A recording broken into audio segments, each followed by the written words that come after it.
I fixed that. Okay.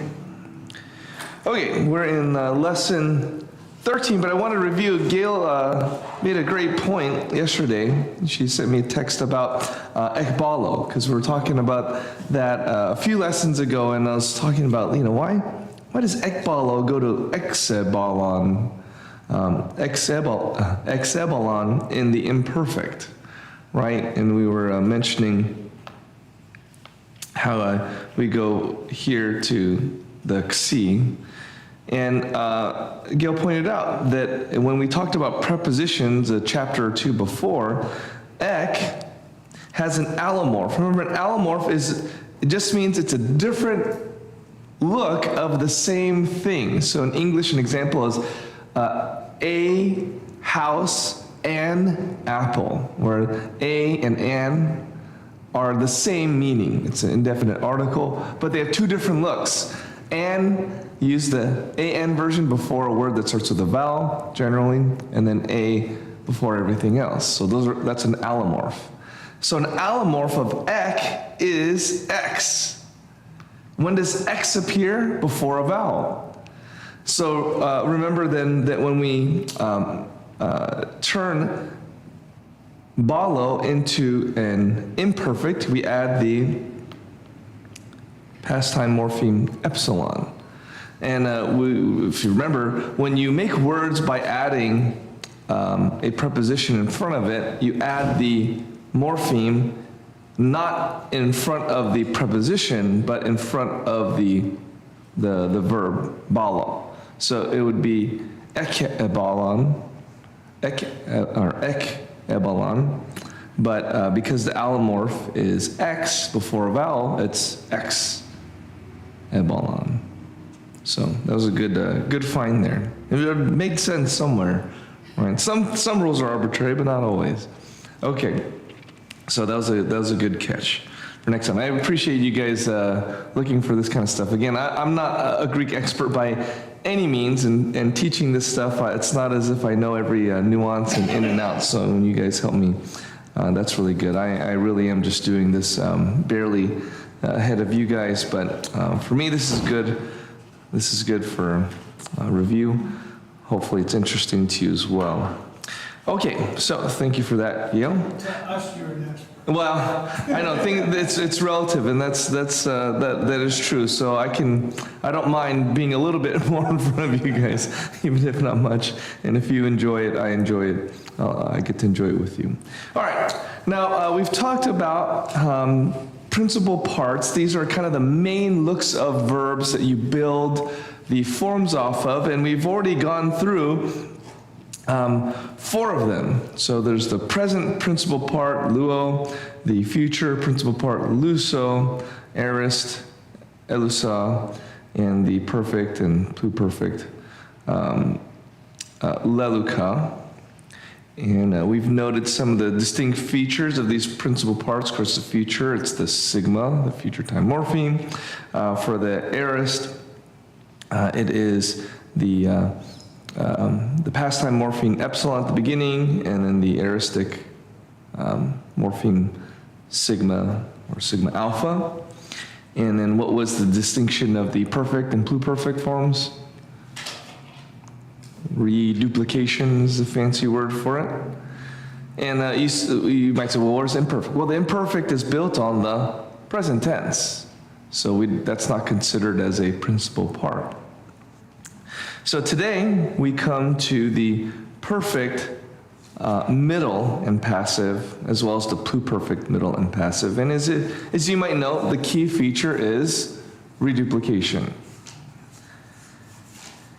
And it's almost as simple as that, coming to the perfect middle and passive. It's built on the mai, sai, tai, metasthet, and tai. And hopefully that's become a little bit of a song. So you got o, ace, a, mente, usi, nu, sigma, nothing, mente, san. Now it's mai, sai, tai, metasthet, and tai. And so this is the same as before, except, whereas in the present tense, remember we would have lu, mai, And you would put the connecting vowel, omicron, lu amai. But in the perfect, you have our reduplication, which means you take the root, the consonant of the root there, which is lambda, lu. You reduplicate it, le, lu. Now, no connecting vowel when you do the perfect, middle, and perfect passive. And again, the middle and the passive look the same in the perfect, just as it does in the present. So it's context that kind of determines that. So, once again, there is no connecting vowel. Why isn't there a connecting vowel in this case? Well, again, it's one of those things. To the Greek ear, it sounded okay. Like lelumai was okay, but lumai, no. No. And it might be that it sounded funny. I don't know if it's a chicken and egg thing. Maybe it sounded funny because the perfects have that lelumai where there's no omicron. No. And so it sounds too much like a perfect or something. Maybe it has to do with the accenting, that the accents make up for the omicron. This is where, again, my Greek expertise hits a wall. I don't know why these sorts of rules come up this way, and Black doesn't necessarily explain the history to say why there's no connecting vowel or anything like that. But no connecting vowel, so that's the distinction. So lelumai, lelusai, lelutai, lelumitha, leluste, leluntai. Now let's say that together just a couple times here. So just say it along with me. Ready? Lelumai, lelusai, lelutai, lelumitha, leluste, leluntai. One more time.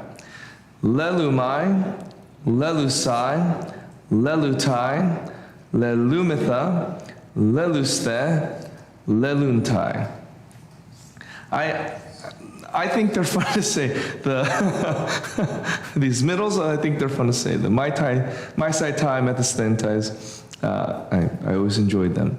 So, a couple notes here, of course, is that the perfect tense is a state resulting from a completed action.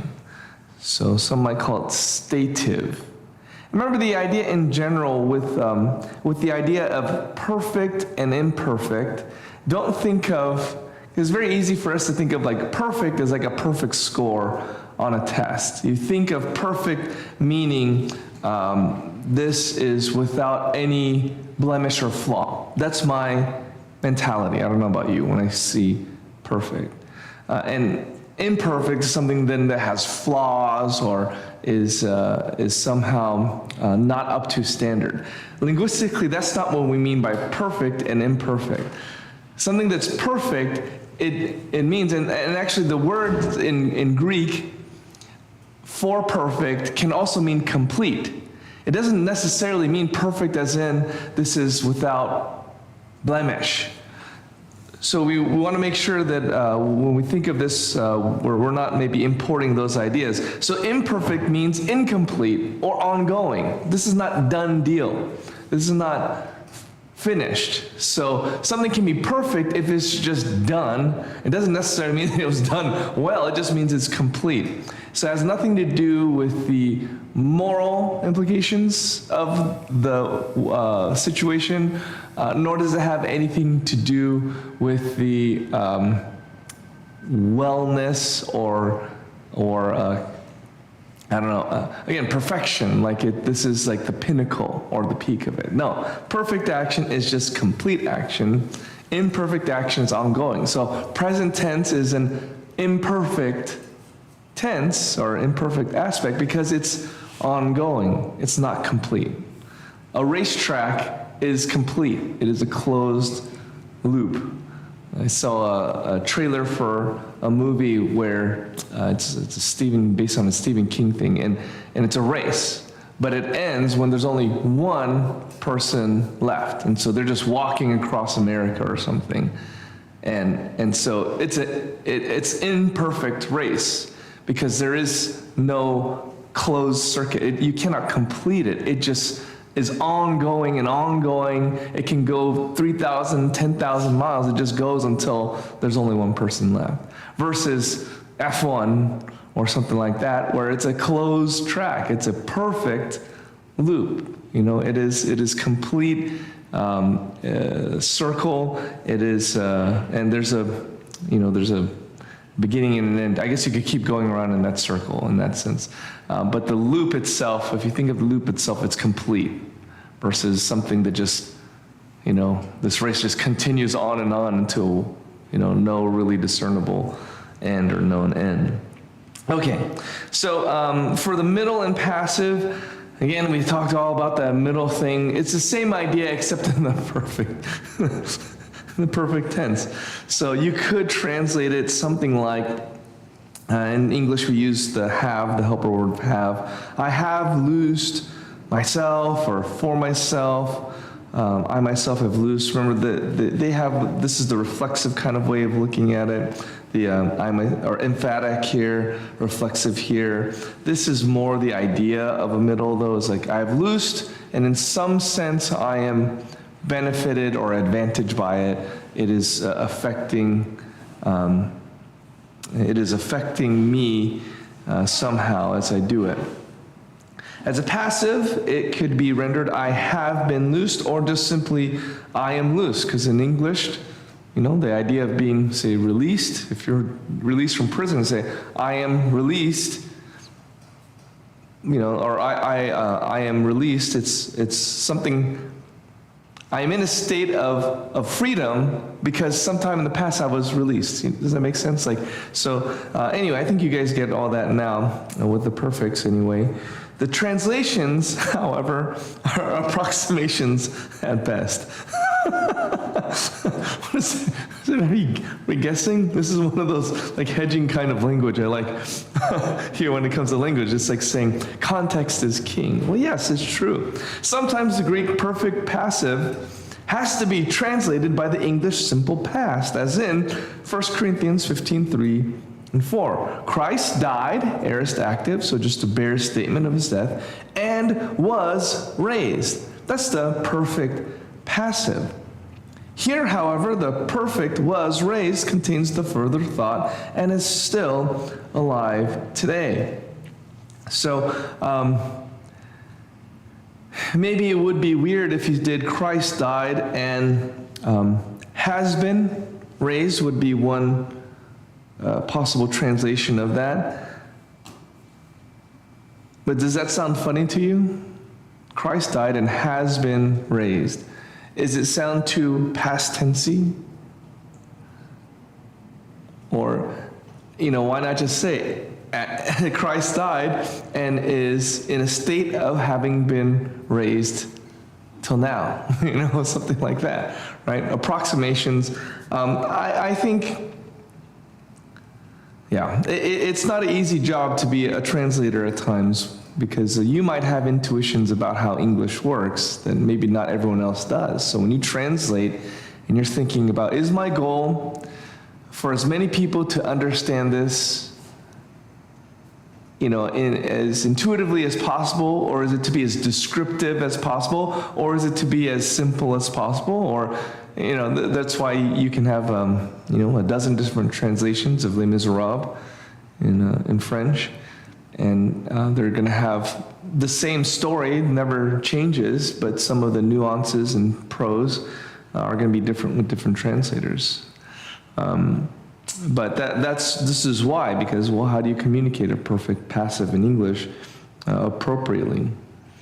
So in some sense, this is what I think preaching is about. Preaching isn't trying to make up what the text says. I mean, you all have a copy of the text in English, or whatever your heart language is. The point of preaching, I think, is to bring a context, a historical context you might not be aware of, and a grammatical context you might not be aware of that adds just that extra insight or nuance of meaning, or could possibly clarify a confusing passage. Because geography can clarify confusing passages. Grammar can clarify confusing passages. And that's why I think preaching for the most part is explaining those things maybe you don't quite see or you would have understood 2,000 years ago. It's not as clear now. And then to bring some application to it into today's world. But never just to make something up out of nowhere, that's for sure. Okay, having said that, we can move on to the,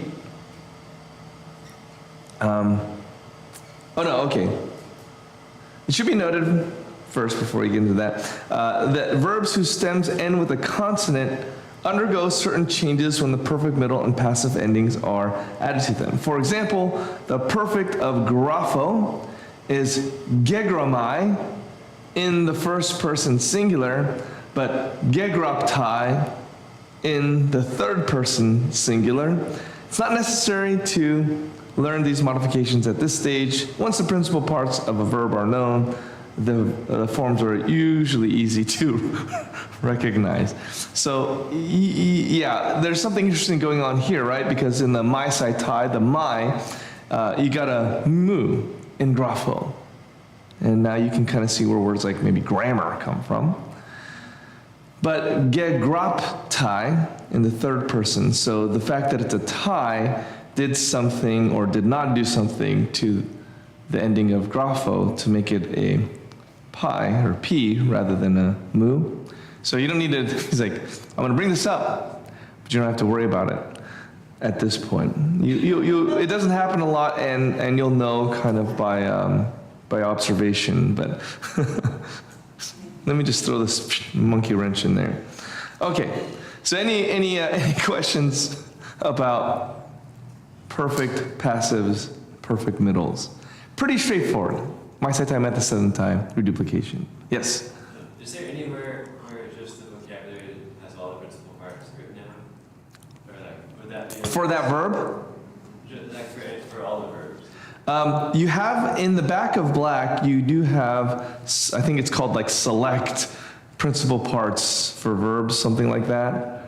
Let me see. Yeah, it's a page 244. Principal parts of selected verbs, and grapho is in there. Oh, there we go. Oh, cool. So it's Appendix 9. Okay. And you can find these kinds of things, on the internet. Yeah. Okay, that's helpful. Okay.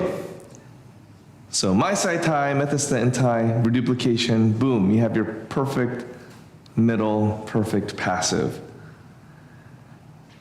Fortunately, it's almost as simple with the future middle here. The future passive is formed on another stem, so you learn that later. So this is just now the future middle. The future middle is formed on the future stem, derived from the second principal part of the verb, meaning the luces, right? Remember that? So, the identifying mark of the future tense, of course, is that sigma all the way down, right where you expect it to be. And you have your mai sai tai, methista and tai, the primary, middle / passive personal endings. This time with connecting vowels. So you have your omicron, your epsilon, omicron, epsilon, omicron. And you remember what's going on here. It's the same thing that happened in the present tense. So you have loose psi like this. Oh, I'm sorry. Oh. It'd be like, I need more space. Here we go. All right. Loose, and then connecting vowel, and then mai sai tai. And it's the same kind of thing that happened. This is hard to read, right? I'll use the thicker pen. And so you remember that what happens here is this sigma drops out, They didn't like that sigma being there between those two vowels. These two combine to eta, and this becomes an iota subscript, and so it's loose. Just like in the last lesson, it was lu a, right? For the second person singular, present, middle passive. You guys remember that? It's I know. We'll do it again. So, last week, the idea was, it would be my sai tai method and tai. So, lu amai, lu esai, lu etai, right? Luametha, lueste, luantai. But here, this is a no-no. This sigma being between the epsilon alpha, don't like it. Drop it out. Well, now you got these two together. They're gonna combine to lengthen the vowel to eta, and then this iota, it is there as an iota subscript, and so you had lue as the second person, the present, middle, or passive, indicative, second person singular from luo, lue. And so now we're doing the same thing, but effectively you just add a sigma, and now it's the future middle indicative, second person singular. All right, kind of makes sense? Within the logic of Greek. Not necessarily the way you would do it, but within the logic. Okay. And there you go. That's it. That's the perfect middle and passive indicative, and the future middle indicative.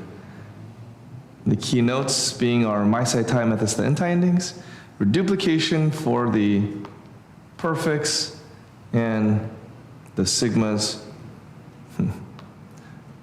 for the future middles. Lastly, the future indicative. So we've learned the present indicative, we learned the imperfect indicative of Amy, now the future indicative. So this is the will be, is based on this ending of my sai tai methista entai, and what looks like the future form, epsilon sigma s. This is the easiest, in my opinion, the easiest one of all the Amy paradigms, because it's just start with S and then you go down. SMI and not SSI, right? SA for same reasons. S-tai, Samatha, SSte, Esantai. And the only one that's a little confusing is, oh, why isn't it Esetai? It's not, you just deal with it. Okay, you might expect Esetai, it's just S-tai. So SMI, my sai tai, methastentai. And just with this nuance of remembering S-tai, it's not Esetai.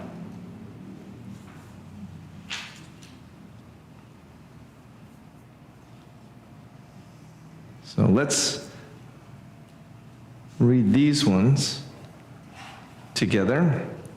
Just read it with me. SMI, SA, S-tai, Esamatha, Eseste, Esantai. One more time. SMI, SA, S-tai, Esamatha, Eseste, Esantai. Let's practice this one too real fast for the future middles. So do it with me. Lusamai, Luse, Lusetai, Lusamatha, Luseste, Lusantai. One more time. Lusamai, Luse, Lusetai, Lusamatha, Luseste, Lusantai. My sai tai, metastaentai. And that's your middle inactives. Okay, a couple more grammar points, because it's a short lesson, I think, and Black's like, let's throw a couple more grammar things in here. An adverb is a word that qualifies a verb. So you have adjectives for words that describe nouns or qualify nouns. An adverb is a word that qualifies a verb. I guess also an adjective or another adverb. So, in the sentence, immediately he called him, the adverb immediately qualifies the verb called. It describes how that happened or says some further description.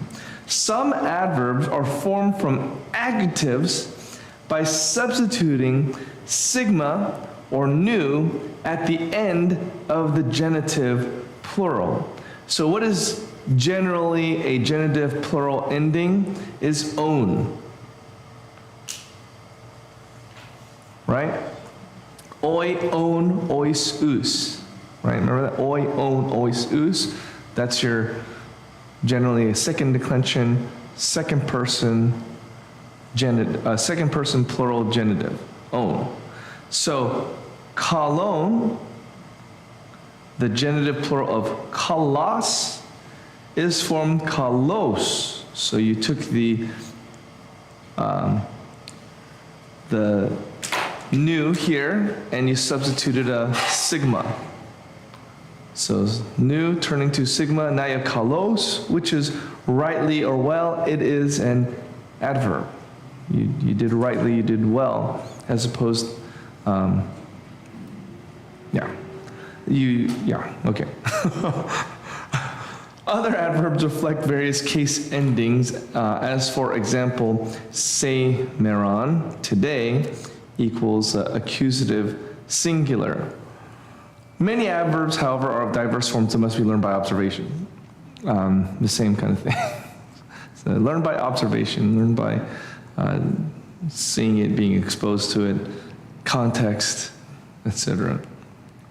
Okay, second kind of grammar point, it has to do with men and de.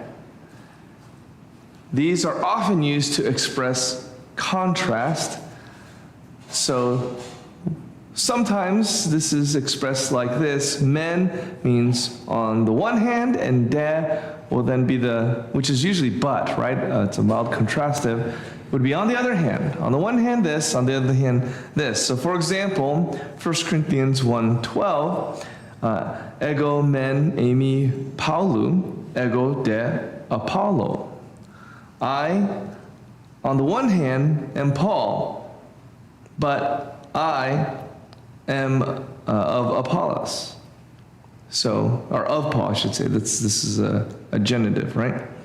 So, I, ego, men is on the one hand, Amy, am of Paul, Paulu. Ego, de, remember de is post-positive. So, it occurs after it cannot stand first in the clause. So you always have to have a word in front of it. Same with men. So it's ego de Apollo. So I, on the one hand, am of Paul, but I am of Apollos. The am is being implied here. So it's one of those cases, if you just saw this clause, you might think, where's the verb? Well, it's being implied from here. I, on the one hand, am of Paul. On the other hand, I'm of Apollos. So remember that you're talking about these factions where people are, pledging their allegiance to this apostle, that apostle. But he gives that and says, often it's best to leave men untranslated and to translate de by but, which is exactly the normal way of doing it. That you would translate de. I am of Paul, but I am of Apollos, which is probably how it is on most of your translations. I like having that though. Maybe it's stylistic and it doesn't really change anything to say on the one hand, but it is setting up the contrast a little better. I think it sets up the contrast. You'd certainly want to preach it or devotionally think of it as a little more emphatic than a simple, a mild contrastive that the de is. Remember, Allah, alpha, lambda, lambda, alpha. Allah is the more strong contrastive. De is a mild contrastive. But the men, de, is emphasizing the contrast more than just de would. So to me, I don't mind putting a little bit more emphasis on it, certainly if you're preaching or teaching it to someone. So it's interesting because he points out here in the book of Hebrews, the contrast is an essential element in the author's argument. Actually, let's go to some of these and you can see them.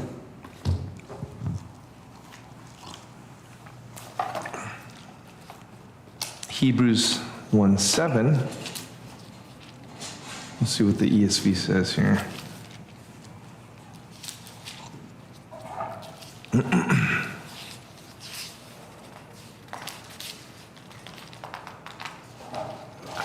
Okay. Of the angels, he says, he makes his angels winds and his ministers a flame of fire. Now let me look up the Greek text here. And it's probably what's happening is,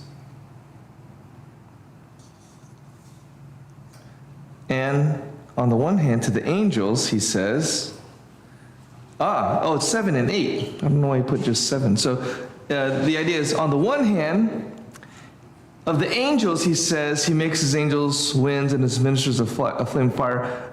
But on the other hand, of the Son, he says, your throne, O God, is forever and ever, the scepter of uprightness. So what's being contrasted is how God talks to the angels versus how God talks to the Son. And he's using that men, the angels, men, on the one hand, but on the other hand, the Son. And that's a stronger, there's intended to be this juxtaposition, I guess is the fancier word for that. Let's see, Hebrews 3:5.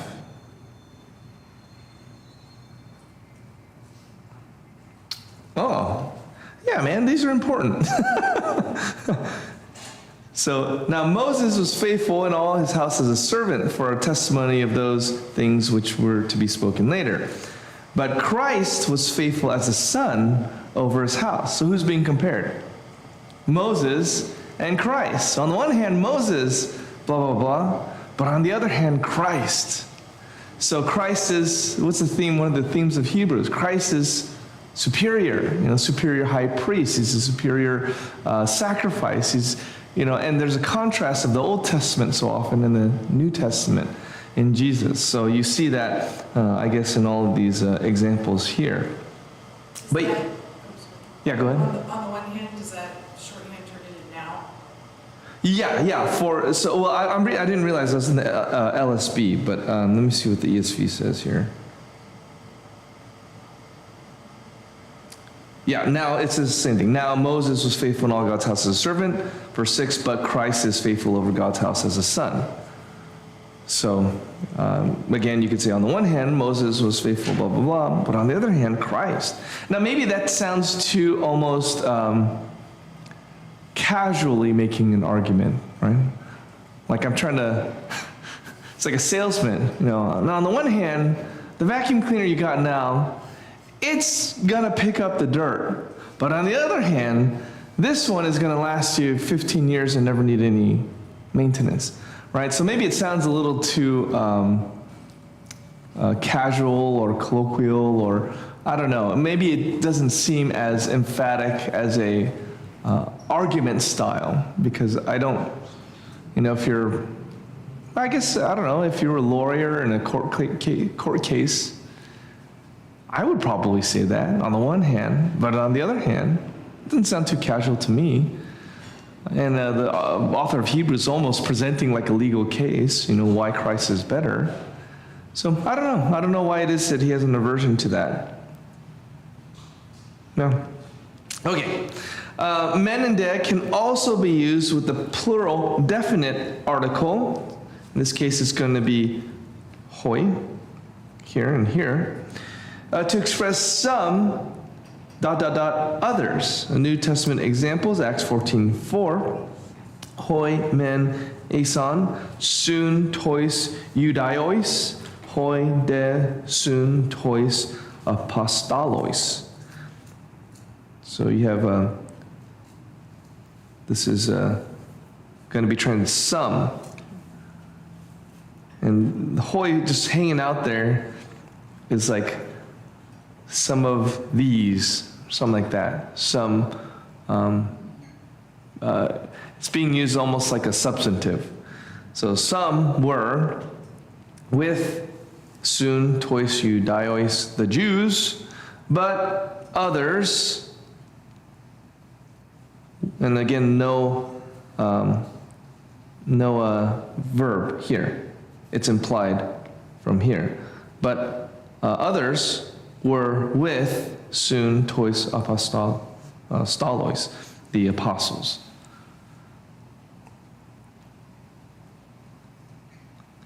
So it works in this case because you don't have a real noun, or a real subject, I should say. You just have the hoi hanging out there. So the hoi men is working together to be this idea of some were, others were here though. But you still see a contrast, right? There's still, the point is a contrast of two groups. You have the Jewish people group and the apostle people group. And they're set apart as distinct poles here. So men and de, when you see them, they are meant to express a stronger contrast, particularly between two different groups or persons or camps. Any questions about that?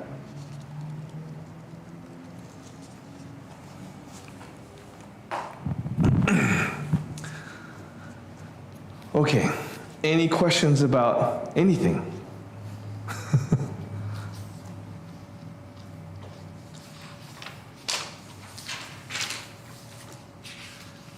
This might seem ridiculous, but on page 92, the perfect middle and passive indicative, that's two different things that are the same conjugation then?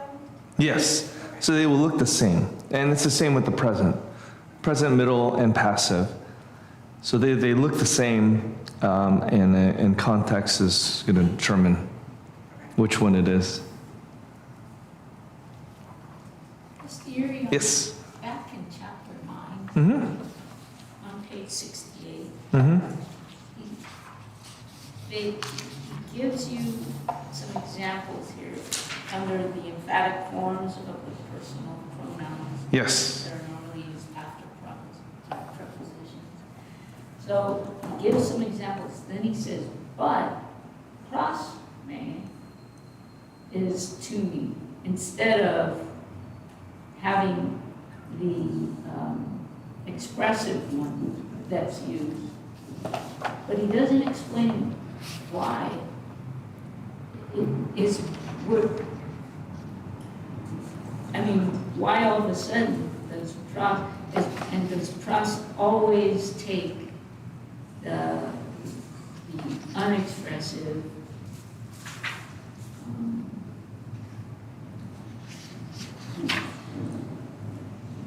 the unexpressive. Right. And that's why it says, but prosme, Yeah. is yeah. Is it always that trust always takes the unexpressed? The unemphatic. Unemphatic. Yeah. Unemphatic. Yeah. Okay. So, and that's the only one that takes the unemphatic pronoun. That's the only preposition that takes it. Or are there others that we just? I wonder if it has, again, sometimes, maybe I'm overdoing this, sometimes I just think maybe it has to do with the accents. It's because I'm not an expert on the Greek accents. I just think if there's something weird or inexplicable like that, maybe it just has to do with the accenting. So for example, like a op and mu, it's not enclitic, and the preposition itself has no accenting on it. So maybe that's why it works, because they don't want to throw an accent onto the preposition it says instead of pamu, pamu, as opposed to op and mu. So maybe it's because of that it seems awkward to throw like an accent back on certain prepositions, but the pros already has an accent on it. And so maybe you just can't have pros eme, like it's too many accents or something, or maybe it's because it's already accented when you have the me, throw an accent back, because it's enclitic, like unemphatics are enclitic, that it can handle the accent because it's already accented. Because you notice the accent now goes the other way. Yeah. You know, so I don't know. Is it, again, if I can't explain it, it's like a convenient, just throw it out there. Maybe it's the accent thing, that's why. So that's a guess, total guess. I have no idea. It's like the Ekbalo, I'll probably figure out or hear later, but that's I don't know, a possible answer, that there's something going on with the accenting. So that it might occur with other prepositions. Yeah, right. This is obviously not like an exhaustive list of every preposition. It's not too big a deal because, again, we're not writing this and we're not really reading it either. So it's enough just to see pros, even if you saw pros eme, you would think the same thing as seeing pros med. So we don't really make a distinction in the emphatic or unemphatic forms anyway. So you're going to end up translating it similarly. That's a good point. Now the next chapter is so short. It's super short. It's like it's 3 pages, 2.5 pages long.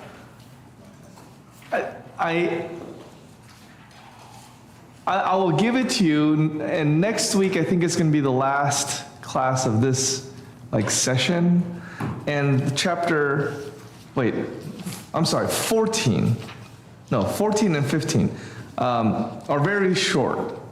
So I could either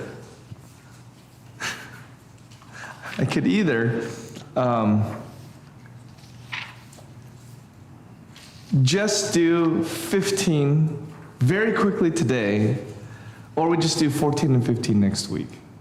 14's a little bit heady only because it's the most that you do in one chapter. It's the imperfect middle and passive, aorist middle, and pluperfect middle and passive indicative. 15 is the aorist and future passive indicative. Aorist passive indicative is very important. It doesn't matter to me either way. We're just a touch early today, and chapter 15 is just very short. But I did not prepare slides for it, so that would be one thing. Did you figure out what's going on? Are we going to start the class over? Yes. So I think what we'll do is for next week then, one way or the other, we'll finish to 15, and then 16 is just a review of the indicative mood. So, what we'll do, or what my plan is to do, is in September, restart from lesson 1. And actually what I'm also going to do is let some of the guys at the Gospel Coalition brunch open it up if they've got any people that are interested in taking Greek. So that might affect what time that class is happening.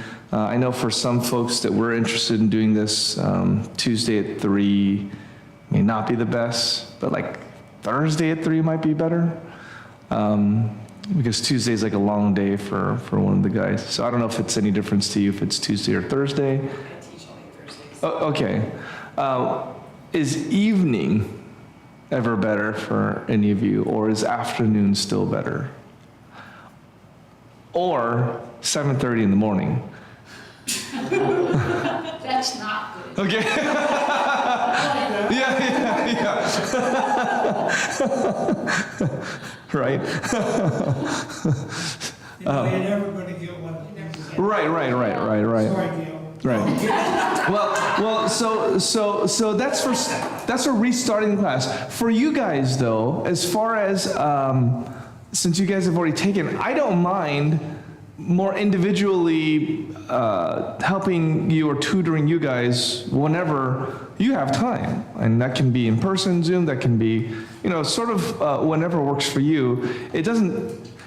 If it's just to kind of get through up to 16, that's probably not going to be too much other than me giving you feedback on homework or just working through a couple problems with you. And I can do that anytime, even Sunday, frankly.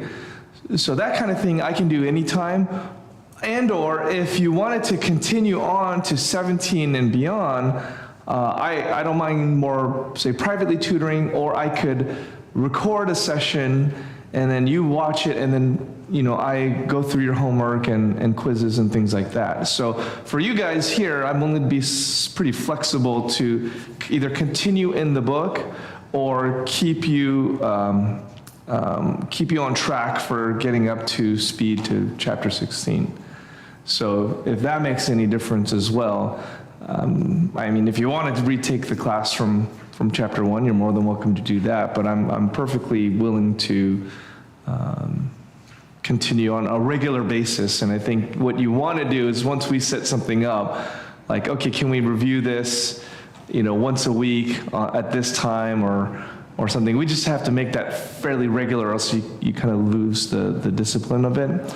So whenever that, so I don't mind doing that individually, because that's not as much work either way, either recording some of the classes for the future ones, or, which I can do anytime on my time, or helping out with the lessons up until 16, so, yeah. I'm saying, you could also go out there, you could watch that David Allen Black, 2 weeks roughly, or whatever, and you could have a class every 2 weeks where people do work outside, come in, and they can really, the whole time you can do questions, you can do sentences, you can do things that help, because, he's pretty thorough. No, he's very thorough, yeah. In what he's doing, so you could also do it that way, where it wouldn't take up quite as much of your time, but it would also give people the opportunity to really get clarification when you think about something.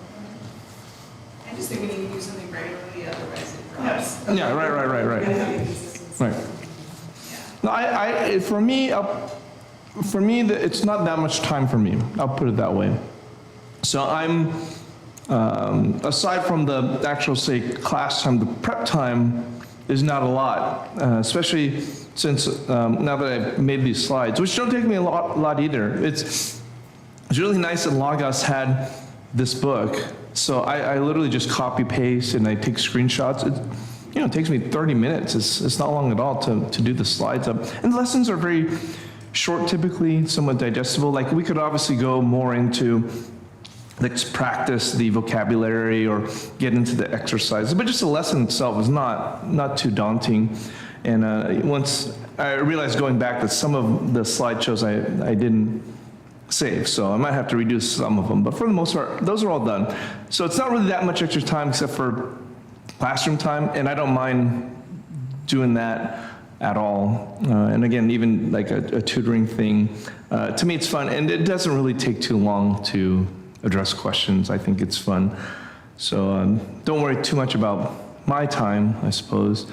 7:30 actually, because of the new schedule, taking Anna to school in the morning. Not a morning person at all, but now I got a whole hour and a half I didn't have before in the morning to do extra stuff. So for me, it's like, yeah, give me something to do, or else I'm just I'm not a morning person, so I'm just gonna be sitting there in the office just being grumpy. So if I got something to do, I don't mind. It's not entirely untrue. So, well, I'll send out an email about this. It's already actually drafted. I just got to add a few things to it.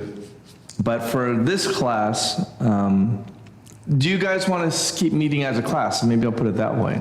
And then, because I don't mind, if Tuesday 3 p.m. works for this class, and we want to keep kind of trucking through the book, let's do that. That's fine. Is that okay? Works for us. That 10 works. Okay. So, and then our goal is going to be, so 16 is a big review, and essentially it's like a final. So what will happen is you will, not a final, like a midterm. I've been so out of school. It's like a midterm, and there's kind of a test, if I recall. And then there's about 8 or 9 chapters after that, because the last chapter is also not like a, it's not really about anything new. It's just about interpretation, reading your Greek New Testament, 6 years of application. So there's not really that many lessons even after that. We could theoretically, if we kept plowing through this, be done by the end of the year with the book, right? So if you want, that can be the goal for this class, and then I might just reboot on another day then entirely, restart that, and if you wanted to join that or could join that, you could, but I think you guys are getting it. You guys are getting what matters, which is to be thinking of the grammar and the text in a little bit bigger way than you might think of English. And if that's all you get out of this, I think that's very helpful, let alone learning all these funky paradigms and so on. But yeah, you guys are doing pretty well. You guys get the concepts, and the practice of them is all you need, but you guys are definitely getting the concepts here. So starting next week, we would So- go to 3 o'clock?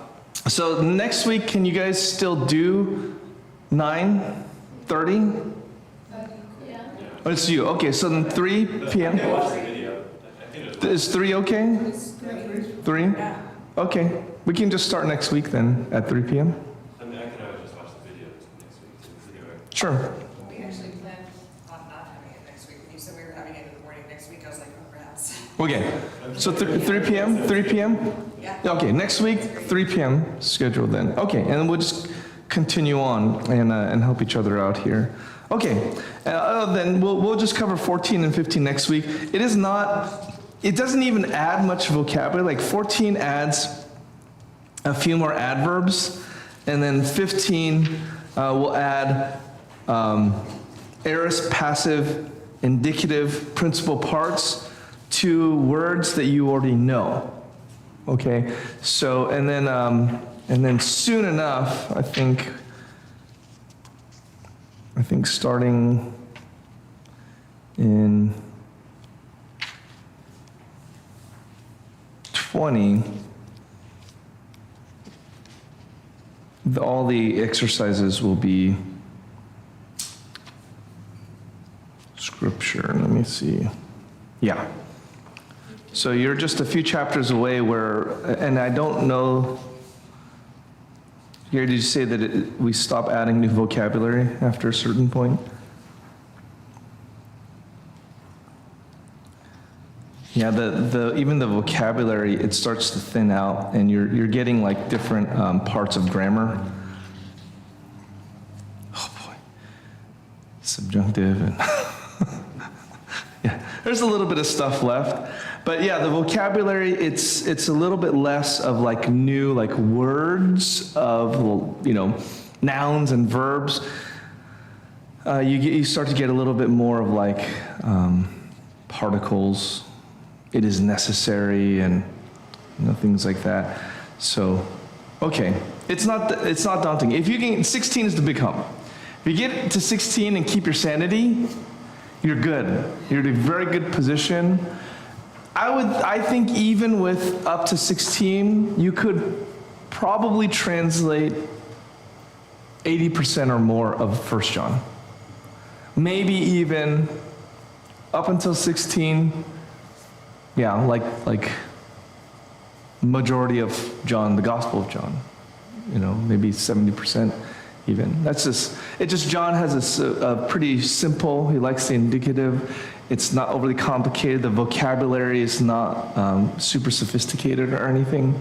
I mean, he says he's writing to little children in 1 John, so that's the test,